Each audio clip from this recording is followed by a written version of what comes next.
और उनके दिमाग में कौन सी बात आ जाएगी ये हम कभी सोच भी नहीं सकते। एक बार ऐसे ही स्कूल के बच्चों की पेंटिंग की कॉम्पिटिशन थी, मैं वहां पर जज करके गया था। बच्चे एकदम छोटे थे, चौथी पांचवी, मैक्सिमम चौथी पांचवी। उसमें एक तीसरी क्लास का भी बच्चा है। उनको पेंटिंग करने के लिए कहा गया,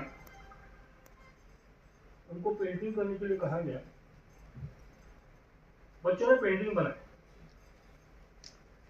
एक बच्चे ने रावण बनाया, तीसरी क्लास का। अब रावण बोलने के बाद में हमारे दिमाग में जो बात आती है वो ऐसी आती है कि उसको आड़ी 10 उंगलियां थी, उससे खड़ी 10 उंगलियां बनाई। मैंने तो उसको फर्स्ट प्राइज दे दिया, क्योंकि मेरे को एकदम अलग लगा।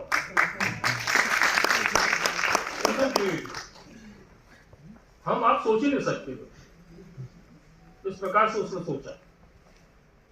पर कॉम्पिटिशन होने के बाद में जब उसको अवार्ड मिला, उसके बाद में मैंने उससे पूछा, एक एक्साइटमेंट थी मेरे को भी।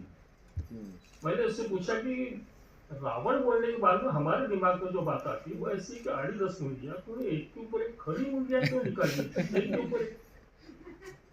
तो कहता कि मेरे माँ ने मुझसे कहा कि रावण ने एक से बढ़कर एक गंदे काम किए। So look at the creativity.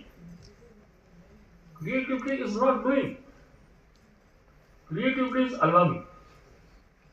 Allowing inner forces to unleash. Just like a vacuum in bamboo. It allows air to pass through so that there is beautiful rhythmic sound which is known as music. Allow करना पड़ता है।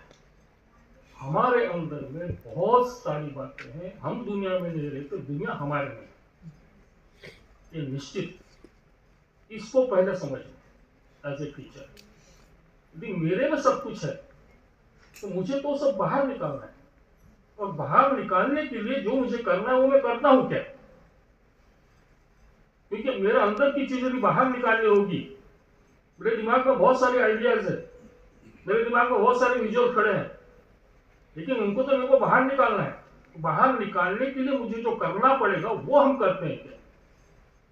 जैसा एक painter होता है, painter के दिमाग में बहुत सारे विजुअल्स आते हैं, लेकिन जब तक वो कैनवास को उसको उतारता नहीं है तब तक उसकी आर्ट पूरी नहीं होती। इसका मतलब ये होता है कि क्रिएशन एक और परसेप्शन दूसरी ओर, ये दोनों बातें होती है।